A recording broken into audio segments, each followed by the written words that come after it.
Welcome to the Men After God podcast, where you will be challenged and encouraged as you pursue God, achieve success, and raise a thriving family.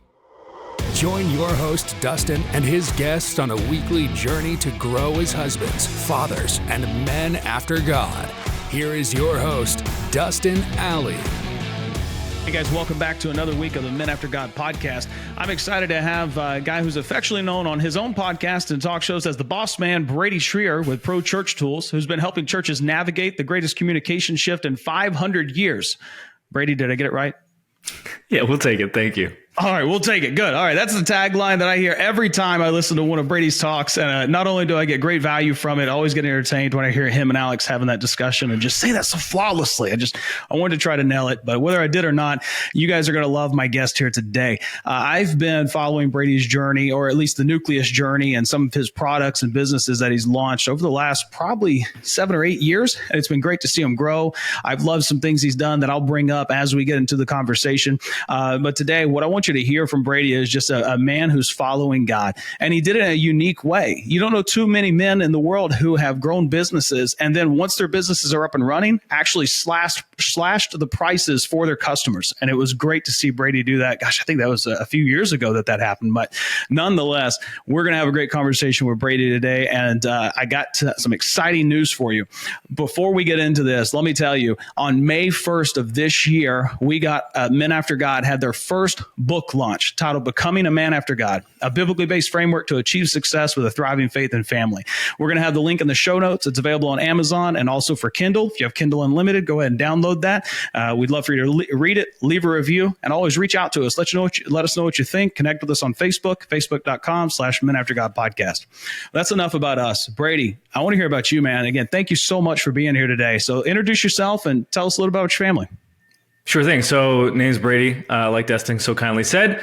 Live in Canada, so Niagara on the Lake. So about an hour, 30 minutes-ish from Buffalo. About as close as you can get to the American border while still living in Canada. Married for 12. I better get it right, man. The thing is, my wife is even worse at it than I am. So I always feel like I have a bit of leeway. Yeah, okay. yeah. All right, you're lucky. Many years. There you go. It's 12. It's 12 years. And 2 daughters, a 9-year-old Lily and almost 2-year-old Sadie. And yeah, I run a company. I went to school to be a youth pastor. So I have my degree in theology. And we can get a little bit into the story of me not becoming a pastor and identifying that I perhaps did not have the skill set or emotional intelligence to be that. And then I started a company, Pro Church Tools, helping churches navigate the biggest communication shift in 500 years, 1-bedroom apartment. My wife was working 2 jobs when we started. She did retail and she did insurance. And I would be, in a bathrobe working on building a WordPress site. And I was like, honey, I got a new theme today. And she'd be like, all right, that's great. Today we got a branch in the States, a branch here in Canada, about 25 employees, in person, remote. And we celebrate 10 years as officially an incorporated business, May 31st, this month. So exciting times. Man, congratulations. That is awesome. Yeah, man. So I've been following your journey for years, watching you, man. And it's just been awesome to see the growth of your company and things. I've seen your socials, you'll post about your family and stuff. And so I'm just glad to have you on here. And I wanted to get to know you a little more. And so growing up in Canada, I grew up in the backwoods of East Tennessee. All right. I told you before we got on here, like the trailer hood. And so Canadian culture is very foreign to me. What was it like growing up in Canada? And can you relate it to us down south in America, and kind of maybe talk about the Christian culture up there as well when it comes to your experience in it? Yeah, I mean, cultural Christianity in the States doesn't really exist in the same way. In Canada, it doesn't exist in the same way it does in the States. And even America is beginning to see, those trends shift currently. Yeah, so we're pretty familiar with that here up in Canada. I grew up in a country Baptist church. So it was it was called Churchill Baptist, and it was 16 people. And we didn't have a PA system. We didn't have microphones. We did have an overhead projector, which was big, but worship was just 1 or 2 people with an acoustic guitar. Pastor would preach from the pulpit, just his voice, and we would sit in these wooden pews. And, famously, I would fall asleep on my mother's lap because I did not find church to be incredibly exciting. Yeah. But I grew up in a family that was very strong in their faith. My dad was a firefighter for 30 years. Mom was a librarian after being a stay-at-home mom with myself and my younger sister. So civil servants as parents. I don't really have any church pedigree or business pedigree in my family. And I started to get disenchanted with church pretty early because it was pretty dull, frankly, on a Sunday morning. And it didn't really feel accessible to me. And, you're a kid. I'm 10, 11 years old. I just wanted to get home and watch some football, even though I was Canadian. So I start, my mom and my dad, they met at youth group. It was young adults ministry. And so my mom and dad really want to get me into youth ministry because they recognize like, hey, he's not really connecting with God. He believes, but he's not really making it his own thing in the church we are at now. We need to get him close to some peers. So I eventually get connected to the Pentecostal youth group that's local. And I go to this retreat and there's drums and there's like these speakers. And there are all these kids my age, and they're like raising their hands. Like we didn't raise hands in Baptist church. Like that wasn't a thing we did. Growing up, you're not conscious of the theology on any depth about that. Yeah. Yeah. So I was just like, wow, like people seem to be really excited here. And like, that was the first time I had this, emotional experience that was connected to God. I started going to this youth group. And, the thing about me is I was really, really athletic as a kid, did a lot of sports. And I also really excelled in school. And those two things often don't go well together, or at least they don't go together at all. And so I never found myself in like the sports friend group, in the jock group, but I also wasn't really like in like the nerd group either. And so church was really the first time where I felt like accepted for who I was with all my eccentricities. And like I have a ton now, but I was quite the crazy teenager. My youth pastor famously, he would talk to me and he's like, hey, you're kind of like this like unbridled, like super racing horse. It's like, okay, you're this racing horse. You have all this ambition and all this energy and all this passion. It's like, but if you don't channel it properly, it's chaos. Like you can't run in a straight line. You can't channel it for something productive. It's destructive unless you channel it. And so that was, my teenage years. And I'm in youth group and I'm loving it. And I'm on the leadership team. And like, I just want to like do everything there. So I wasn't musical growing up, but like they're playing drums. I'm like, I can learn drums. So I learned drums. And then I learned bass guitar. And then I learned guitar. And then I learned a little bit of piano. And then I'm singing. And then, like I'm leading the worship team and I'm preaching and just having a great time. And I want to be a youth pastor too, because what this youth group did for me, I want to do for the next generation of students. Yeah. So my wife and I move across the country, similar to moving from, let's say, Buffalo to Montana. And we're now living in the most northern major metropolis in North America, Edmonton, Alberta, Canada. If you think about that show, like Ice Road Truckers, that's like where it's from. Like we lived there. Negative like 40 degrees in the winter. Like the part on like, if it's Fahrenheit or Celsius, doesn't matter. They when it's that cold, it's the same. That's awesome. Yeah, you'd have to plug your car in at night into like an electrical outlet, or it wouldn't start in the morning. Like every parking spot had an outlet to plug the car. Yeah. Like I moved there. We didn't have that where I was from Canada. Every car had like a plug under the hood. I didn't even know that was a thing. That's neither did I. I've never heard of that before in my life. And so what did it do? Did it just keep it keeps the battery from freezing. Yeah. Oh, okay. So, okay. All right. This is my understanding. Yeah. I don't consider myself an automotive head. I'm not mechanically inclined. No, I tell people, if you see me underneath the car, call 911. I've been run over. Like, it's not a good idea. So, if people are listening at home and they're like, that is not what it's for, we apologize. Yeah. We're something to do with temperature regulation. Oh man. Okay. So you're in the tundra up there, and I assumed you moved for Bible college. Yeah, that's right. So like, what's cool about my youth group is we were a pretty small church relative to like really big churches. So we were about 300 people. This church was in the potato capital of Canada. For context, every year, we'd have our big festival, and it was called Pot Fest, which was affectionately short for potato. There's a giant Honda plant in this town, and like all of the town runs off of like working at Honda. So this is kind of like where we're living, like about an hour north of Toronto, but like in the country. And so we're at a small church, but our youth group was like 70, 80 people at its height. So we would go to the conventions and like we would have like the biggest youth group. It was like this really fun, exciting time. So a bunch of us move like across the country to like start Bible college. We all want to be pastors. There was like 13 of us that went to Bible college, and the same one. So we're there. And, it's awful because it's so cold. My face is so dry. I've never experienced anything like this. They don't plow the roads. They don't they don't salt the roads. Like there's this rivalry, interprovincial rivalry, where in Ontario, we salt the roads. So like they're not covered in ice. And out there, they're like, no, this is real Canada. Good luck driving. If you don't have a 4x4 big old truck, you're not going to make it. Guess what? I didn't have a big 4x4 truck and I didn't make it. So I'm loving Bible college. Like I was the type, I was buying the Bible college textbooks before I was even there. Like I was just so eager to learn, so eager to like get started once I realized I wanted to work in church. So I'm doing my internship, and a couple of years into it, I start to realize like, I just don't know if I have the relational bandwidth to be a full-time pastor. Like these students, like they're going to need so much of me, like my time and my energy. And like, I'm more the type to like get in the lab and tinker. And I'm pretty good with a group. I'm pretty good with a crowd, but it doesn't energize me. Like it takes my energy. And I just couldn't see myself being a good youth pastor. But I really wanted to work with churches. That's all I wanted. So I started this new internship at a church plant. And they're like, you can be our media director. And they're like, here's a camera. And it was this old Canon T3i Rebel. And they're like, go out and like make a vision video for this new church plant. And I was like, okay, like I had never done anything like that before. So me and my roommate go out. And I'd seen this video by, formerly known as City Church in Seattle. Yeah. And they had done this cool video. It was like this cool time-lapse effect. And it's called a tilt shift time-lapse effect, where the edges of the frame get blurred. And what it does is it creates this time-lapse look where if you use the right shutter speed, it looks like miniatures, like cars driving around and people walking around like they're in this miniature world. So that was like the style I was going for.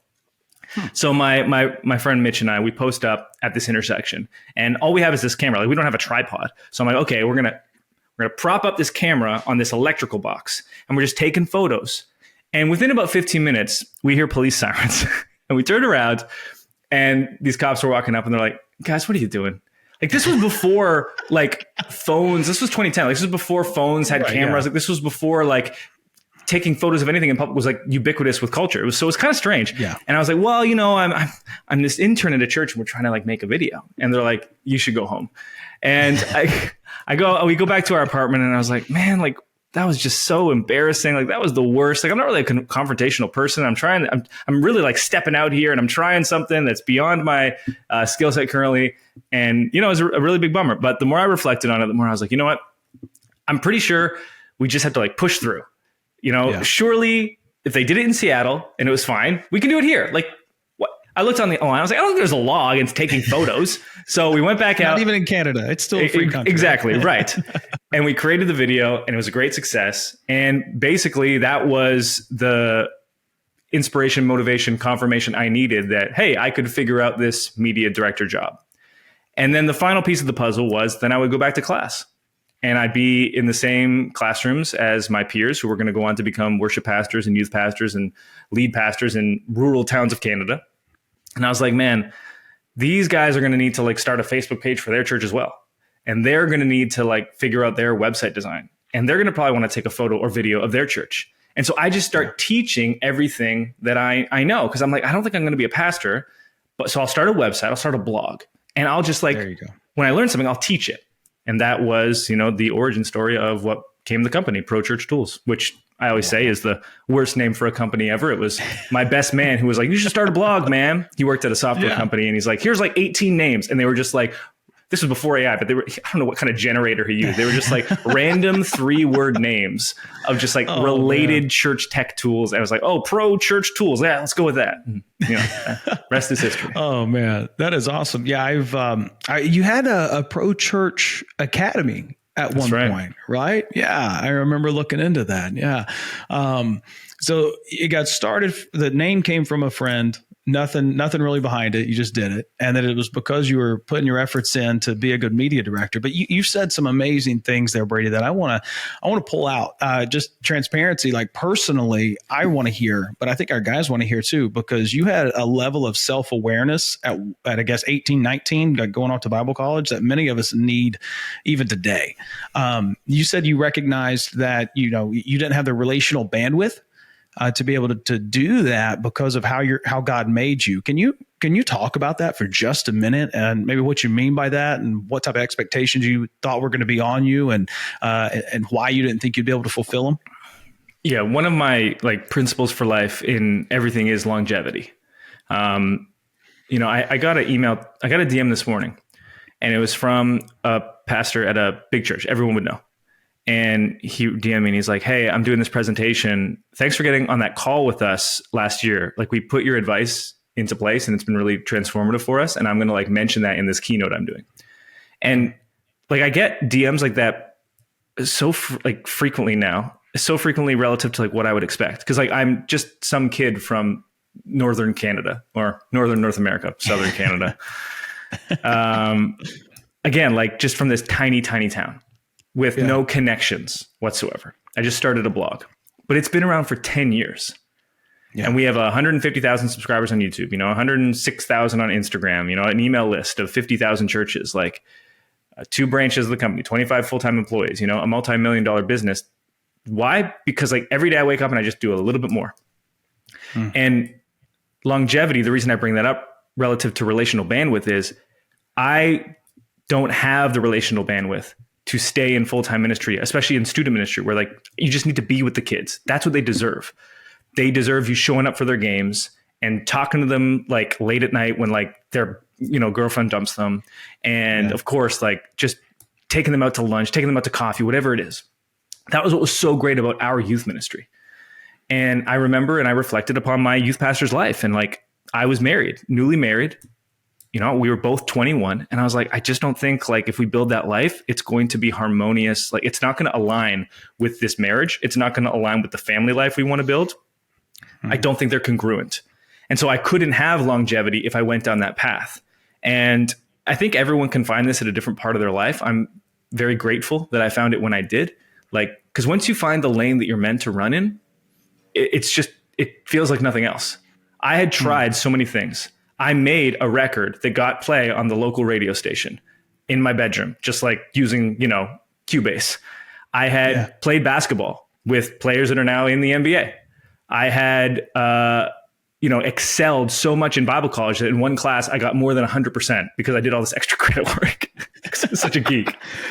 Overachiever right there. Yeah, there I was ambitious, whatever it was, I could figure it out. I once got asked to do a painting. Someone paid me to make a painting for them. I never painted before. Figured it out. They paid me the money for it. There you go. That's just my personality. But eventually you do these things, you start to get burned out. And I knew I wanted to work with churches, but in the capacity of pastoral care was not going to afford me longevity in that. Whereas I was willing to explore the creative side. There was a Bible college class where this guy came in and he's like, "I do creative at my church." And I was like, "What?" This was even before the internship. It was first year. And he's like, "This is the website I built for my church." I just remember being enamored with that type of thing. And I couldn't have recognized it then because I was too young to know what that was. But, you start to follow that feeling and, again, the rest is history. But the other side of that coin, Dustin, is you'd never want to put a limit on yourself and be "I'm not this person." It's a really, really thin line to walk between the self-awareness of your strengths and weaknesses while also not letting your weaknesses define you. So we have this principle in our own company. We call it the Steph Curry effect. And Steph Curry played basketball in Toronto a lot growing up because his dad played on the Raptors. And I would go to the Raptors games, and there's this little kid who was older than me, but he was 4'6", and he'd be shooting the ball from beyond the 3-point line. And I'm like, "Who is that kid?" And my dad was like, "That is Del Curry's son." I was like, "Oh, wow. Cool. Very cool." The Steph Curry effect is Steph is one of the greatest players of all time because he transformed the game because of his one exceptional skill. No one can shoot the ball in the history of humans like Steph Curry. His weakness is that he's kind of a small guy. He's scrawny. And he didn't get drafted especially high relative to his shooting ability because teams were skeptical that he'd be able to play defense. He found a way to fortify his weaknesses enough to let his strengths shine. So when we talk in our company, we're like, look, we have these weaknesses. This is who we are. We don't want to spend so much time on our weaknesses to try to make them our strengths. It's not realistic, but we can't let our weaknesses detract from our strengths. And we call it just like minimal competency needed. So that's kind of how I walk the line between like limiting yourself and then self-awareness, because the two are at conflict with each other. Absolutely. So I think it's important to, when we talk about self-awareness, oftentimes it's others' awareness, what people see in us, because we're not going to recognize it ourselves at times. And then also accepting that it's there. I think sometimes as a man growing up, especially, so I grew up, I call it backwoods Baptist in a little church like yours. And I didn't have to go to a Pentecostal group. Ours was Baptist-costal. I've got stories. I got called that so many times. Women are running and shouting, and vividly remember, I'll never forget this. It was one of those camp meeting revivals, but it was in the church. And this man in his 70s jumps up in the pew in front of me and just starts shouting like a choo-choo train, like spinning in circles. And so, I get the Baptist-costal part. And then, I went to the Marine Corps after high school, into the military, and a lot of times they're definitely pigeonholing you into, hey, this is who you have to be. And that's kind of the whole concept. I want you to be a Marine. And so we get stuck in that. We often forget who God made us to be. And it's trying to live up to these expectations that either we're putting on ourselves or we're allowing other people to put on us, rather than just seeing our God-gifted abilities and talents that we need to lean into for his kingdom. And, you mentioned you're going to Bible college because of the impact your youth pastor had on you. And I don't know if, again, Christian culture up there, but oftentimes here you'll find people go to Bible college or into seminary because someone told them that they should, or that this is the right thing to do. And, I've talked to some guys, they said, like, if you were in our church and were a young man and you didn't go to Bible college, you're almost like, they look down on you for it. And, and again, this is painting with a broad brush, but I think it's important to know who God made you to be. And I mean, you seem as though you're a guy, you put your hands on something, you're going to make it incredible. You talked about, I think you said earlier, reining it in. What helped most for you to take that chaos that your youth pastor or that guy told you about and just kind of rein it into that one lane that you now try to stay in? Yeah. So that's been like a decades long process. I imagine it'll continue into the next decade. I'm 33 now. I've made a ton of progress in the last 15 years. The way that the ambitious spirit would at first kind of manifest is like, I would get blinders, to use another horse analogy, on a specific project, and everything else would just go silent. I would be so stuck in a project. My wife would be like, hey, like, come and like do this with the kids. And I couldn't be present with them because my mind would be on the project so much. And what would happen is, like, I'd succeed at one thing at the expense of something else. So it's like, hey, like, we launched a business. We replaced our meager income. Wife doesn't have to work at insurance anymore. We moved back to, our home province, and we bought our first home, and we had our first kid. And, we're figuring out marriage as this like young couple who, I love that we got married young, because when we were 21, like, we weren't even like, we weren't even close to who we are now then. So like my wife's had to be married to a lot of different versions of me. But what's amazing is like, my wife would relate to that so much, man. My wife and I got married. I was 19. She was 18. So I get it. Yes. Yeah. And what's so cool is like you get to figure out and build your life together. But there were a couple moments in there. Right. And the downside is, and why both of our parents, who were, believers, were like, maybe don't get married so young, is because there's this potential for destructive like outcomes, because like what happens if you grow together and then like you hurt each other so much in the process that like it's irreconcilable. Now, I've never believed that. And so when, just because of my faith. And so when things got really tough, I was like, look, I believe in a God who brings life to death. So if I believe that, then that means this can happen in our marriage. And when it did, I was like, man, my faith actually works. This is great. Like, it's not. There is a God. He is real. Okay. Yeah. That's outstanding. So the part of the process was like, I would work good on a project, and then my family would suffer. So then I would work good with my family and my project, but then my personal health would suffer. And like, it was like one plate was always dropping. So what I developed was this spreadsheet. I call it the Habits of Joy spreadsheet. And I've been using it for about 5 years now. And if you think about it in the context of the analogy that I used earlier, like, it's literally like putting a bridle on me. It's like, hey, this is the structure and the framework, that if you abide by, like, you can fulfill the responsibilities in your life. And I love structure. And so it works for me. Some people, maybe the true creatives that are listening here, like they're like, no, I can't have that structure. It's suffocating. For me, it gives life. So every day I have a bunch of habits that I go through. Like I track everything that I eat. I track how much I walk, how much I lift, how much I move, how much I sleep. Like I'm a very regimented person. And in that structure, freedom has come out of it. Again, some people might find that structure suffocating, like it's a prison. For me, it was a prison and suffocating to have no structure whatsoever. And so once that structure was in place, it afforded me the ability to like meet all of my needs. But, again, that it's been a 10, 15 year long process to get there. Yeah, I love this topic we're entering right now because I do coaching and I've been coached and I'm thankful for my coach. We didn't call it a Habits of Joy spreadsheet, but ultimately something very similar where we dove in for like 6 months to help just discover who God created me to be and to be able to articulate that and the different roles and things I have in life and then create goals based upon that identity and then create a schedule based upon those goals and be able to work towards those. I'm not at the point of tracking like you are. That's great. There's part of me that wants to do that. There's part of me that thinks I'll just completely forget it all. However, I'm reminded that, we don't just wake up one day and go, okay, I've been disorganized or I've not been as organized as, this other guy. I'm just going to start doing everything that person does right now. And I'm going to be 100% successful. To guys listening, you hear what Brady just talked about there. I'm like Brady. I think the structure provides freedom for me. It really does allow you to just stay focused on what you need to stay focused on.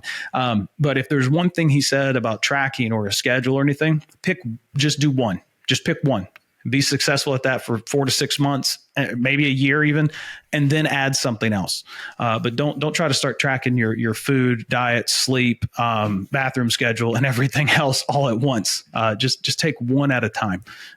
Which is how it started for me too. It's not like I started with 10. So that was going to be my follow-up was, you said you've been working on this like 12 to 15 years. Like, what was it like in the beginning for those guys listening who were like, man, it sounds like amazing, but how do I do that? What was it like for you in the beginning to go from scattered to focused? Well, at the beginning, the focus would just come on a singular goal. And, there's something that my mom always said to me that stuck with me.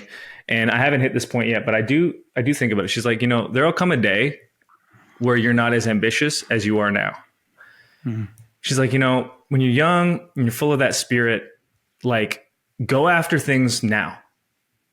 And that was what partly inspired me. It's like, you know what? We don't make any money. We're very poor.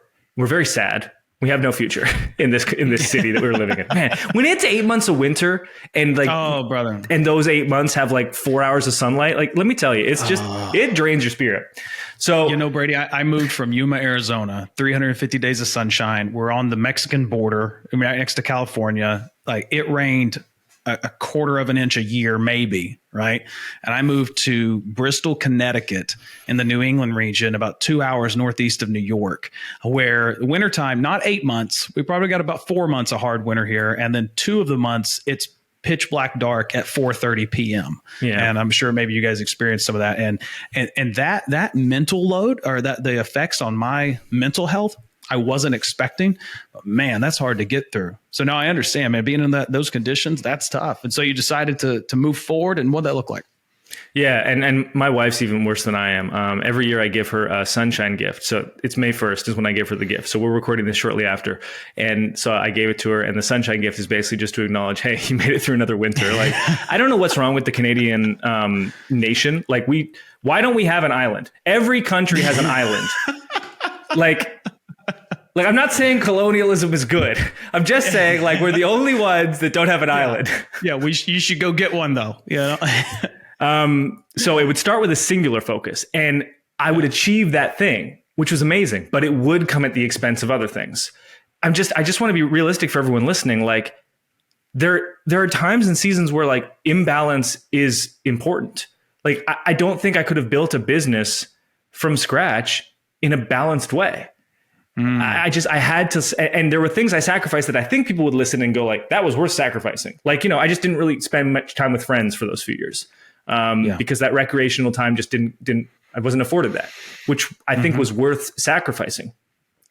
Now 15 years into this business, 10 years into it being incorporated, I have a team and they just do so much for me. And I work, a few hours a day, and then I do a few hours of meetings in the afternoon. But like my schedule starting on the weekend, and like the weekend being like Thursday night for me, like it's based around this weekend, like how I'm going to be baking bread. Like that's what I'm focused on this weekend, making some good bread. Okay. 15 years ago, it was 15 hours of work every single day. I have so much more room for recreation now. So the reason I use that example is like my habits of joy now affords me like time and energy into all verticals of life. That's because I've now compounded so much over the years of like money and work and investment into team and investment into platforms and investment into like revenue streams, investment into my own skills that I can now do things in an hour that would have taken 5 hours before. But it didn't start that way, right? So like if you're listening, like how do I start? Like I don't know if I'm the best to answer it, because when I started, it was like insane obsession. And that was what got me to where it got me, because I had so much to learn so fast. I was like, great, I'll just spend 12 hours on this a day. Yeah. But compound interest, man. You put a lot in up front, and now you've got that freedom because of the work that you did. And so whether you want to talk about it financially and you're sacrificing by putting it away into, savings, money market, stocks, whatever, and you see that amount grow over time, you really invested into your own freedom early on. And then now you're reaping the benefits of that. I love what you said there. Like I sacrificed some things while I was doing that. You didn't say family, and that's so important. Right. But I should have. What do you mean?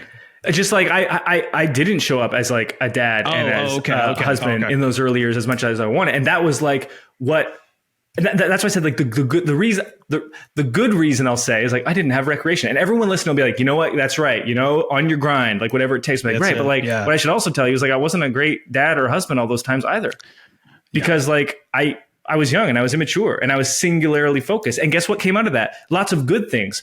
But what my wife and I had to reconcile was like, right, but bad things are also coming out of this. And that's what made it tricky, because like, okay, you worked on this and now I don't have to work at these terrible soul sucking jobs. This is my wife. That's great. Yeah. You worked at this. We got to buy a home really young. You worked at this. Like I get to stay at home with our daughter who we could have young and we could support. And this is great. Like here are the other things that are coming from that. So we're like, okay, we're doing this thing and good and bad is coming from that. What does that mean? Is that a reflection of my own immaturity? Is that a reflection of I'm not prioritizing my time well? And that is, I think, the biggest danger. When you're doing something that's producing good outcomes, but also bad outcomes, you can look at it and be like, well, the ends justify the means. And, not everyone is in like the perfect position. And there are, again, imbalanced seasons. There's a rule of two that I always consider. I consider it with my habits of joy. If I claim to like want to live a disciplined life, it's okay if like one day I miss the habit. You can look through it. Rarely I get like every one perfect 30, 30, 30, 30 on every day of the month. So long as I don't miss 2 days in a row, it's fine. Yeah. The 2-day rule. I talk about that to myself in seasons as well. There are busy seasons. There are relaxed seasons. If I have 2 of those in a row, that might be a sign that things have gone wrong. It might be, I have had too many relaxed seasons in a row, and they caused grief because I like took my foot off the pedal too much. I got like a little lazy. There have been times where I've been too busy, and that's happened more, or I've had 2 busy seasons in a row, 3 busy seasons in a row. And that's when you start to withdraw from accounts that now they're in overdraft. You've withdrawn too much.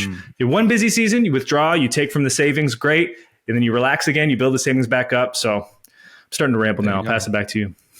Yeah. Hey, no, man, you're good. I'm loving everything you're saying. I want to ask about family because we're coming up on time here. And again, I just appreciate you giving us what you did today. When it comes to looking back, and you mentioned the sacrifice of family and things, just be honest with me. Would you have handled family differently during that season? It's hard to know what you don't know. Like I was 22. Right. Like I was newly married. I didn't even know who I was. Yeah. Much less, have the presence of mind. Like I was giving the best that I could in that time. Mm-hmm. And it wasn't perfect. And my wife and I worked through that. Like I'm giving the best that I have right now. It's not perfect. And we'll continue to work through that. I think. So what? Please, go ahead.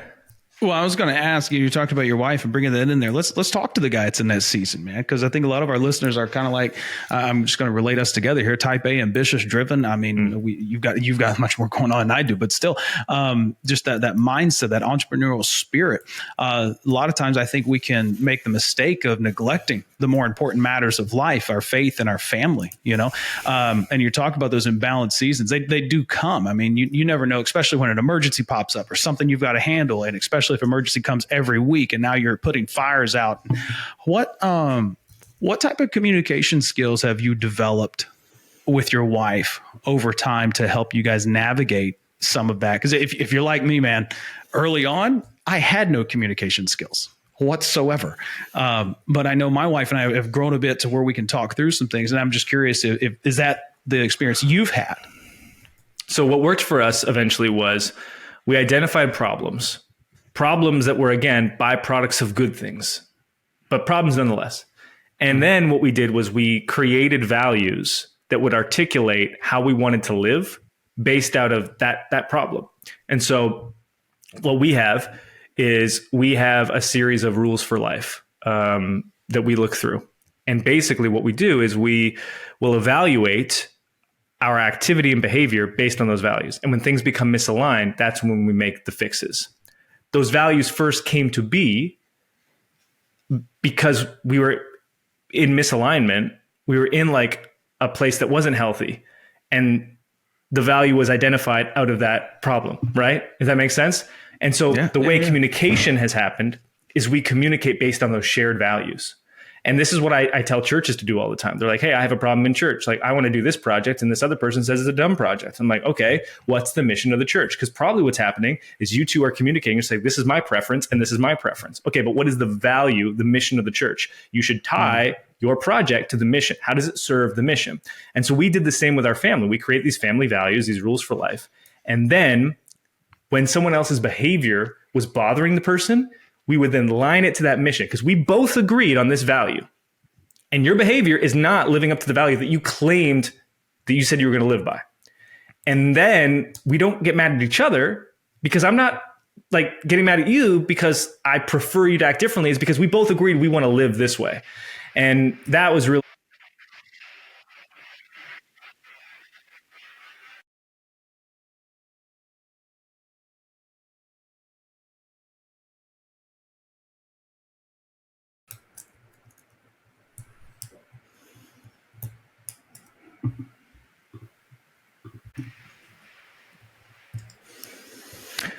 That was me.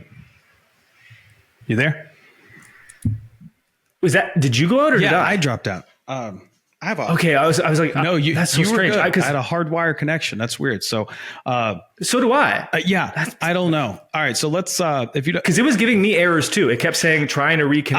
I've never seen that before. I had neither. And so, all right, and you heard me that whole time. I heard you the whole time up until I have a tattoo on my body and cut. So we use Riverside every week. Yeah. I've never seen that error before. I had neither. Okay. So let's try this again. Let's go back. If you don't mind, just restart with, I have a tattoo on my body, and I'll get our guy to do the editing for it. And I had, and you can't laugh. That way you can cut it perfectly. Here you go. And I have a tattoo on my body for like every single value. Because like once we identified, I was like, okay, like how can I visually represent this? My wife has a ton of tattoos. I had virgin skin until like 2 years ago, and now I have crazy amounts. Again, like once I have something, you can go after it. Yeah. My team calls it a fixation.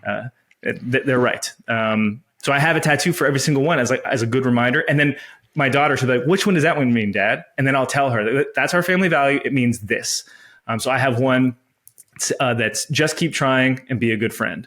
And it was inspired by my daughter because I would drop her off at school every morning and I would say, look, school will not always be easy.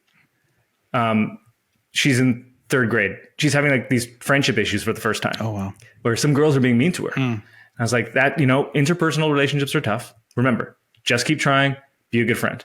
If you remember those two things, you will get through school in a good way. You're going to build yourself into a good person. And so the tattoo I have is a little smiley face going down a slide. Oh, wow. And it's traditional tattoo style, black and white, really high contrast against my very pasty Canadian skin. And the reason we chose that creative expression of it was because like I'd drop her off right by the slide every morning and I'd say that. And we still say that. I said it, I said it to her last night when she was talking about the problems that she's having with her friends at school. And so that is what solved the communication, but it's also what solved kind of the trajectory long-term. I have a quote on my wall, on my chalkboard wall. It says, most people overestimate what they can do in 1 year and underestimate what they can do in 10 years. Yeah. I said it at the beginning of this call. It's a perfect way to like cap it now. Longevity. The friendships I have, they're all 10 years plus. The business, 10 years plus. The marriage, 10 years plus. Longevity, if you can stay in people's lives, if you can stay in people's lives as a business, like you can win long-term. Just stay there. Man, I love that. Brady, that's phenomenal. Listen, I thank you so much. You gave so much value. What I loved about this and what I love about every week is we get to know men after God, because there's no such thing as cookie cutter Christianity. And we believe God has called men to pursue him in an individual way. You've heard a story today from our Canadian friend in a completely different environment than what many of us might have been in. I relate to the backwoods Baptist role, but then the self-awareness and then what he's done over the last 12 to 15 years. Brady, I'd be amiss if I didn't let you tell everyone how they can either get in touch with your company, whatever you'd like to share, anything you need to promote. Be sure to go ahead and just let them know. Yeah, you can find us on all platforms. Just search for my name, Brady Shearer. If you're an Instagram person, if you're a podcast person, if you're a YouTube person, we're everywhere. So yeah, track us down. And he's 100% right. And if you are a church member, a pastor, or someone listening to this, I highly recommend Brady's material. I have used it many times. 2 things I'll give, and then we'll be done. Greatest tips I ever got from Brady Shearer. All right. I say greatest. Oh, well, I can't. But anyways, the transitions on the platform. I'll never forget watching your video about transitions on the platform, of how important it is to transition well and ways to do that. So whatever the person that you're replacing says last, say that differently, but the same thing, if you will. And so like, hey, that was great singing, everybody. Please be seated. I'm going to walk up and say, you all sang so great today. I really enjoyed the time together. And then I can get into my side of things. But the transitions on the platform. And then secondly, you put out a video about $1,000 video studio for churches. That's right. Welcome to it. Really? Dead serious. The camera, the lens. The lighting is different because I went to LA Film School for 18 months and they gave me a lighting kit. So I've got that. Nice. Let me see if I've still got it back here. Yeah, here it is. So was that the Canon M50 with the nifty 50 lens? No, this is the Lumix. Oh, yes, but the lens is the same one. I'm trying to look at it. I think it's a 25 millimeter. But then, so this was recommended. I don't have to use it for podcasting, but we can use it for the interviews. Remember this thing? Oh yeah. That's the Audio Technica AT8305 or whatever. Right, here it is. And I bought it because Brady Shearer recommended it. So all things church media related and really just anything you put out, man, I'm all about. So to anyone who's listening, if you're go to a church, part of a church staff, and you need help with media or anything of that nature, video equipment and stuff, contact this man's company and go listen to his content. He gives most of his value away 100% for free on YouTube and stuff. So be sure to check him out. All right, guys, thanks so much for listening this week. We'll be sure to get back next week with an amazing interview with another man after God. Have a good day. Thank you for listening to the Men After God podcast. Make sure you subscribe so you don't miss any future episodes, and keep up with the show by following us at facebook.com/menaftergod. You can also reach out to Dustin personally at dustin@seekconsulting.us with any questions or for coaching on being a man after God. Until next time.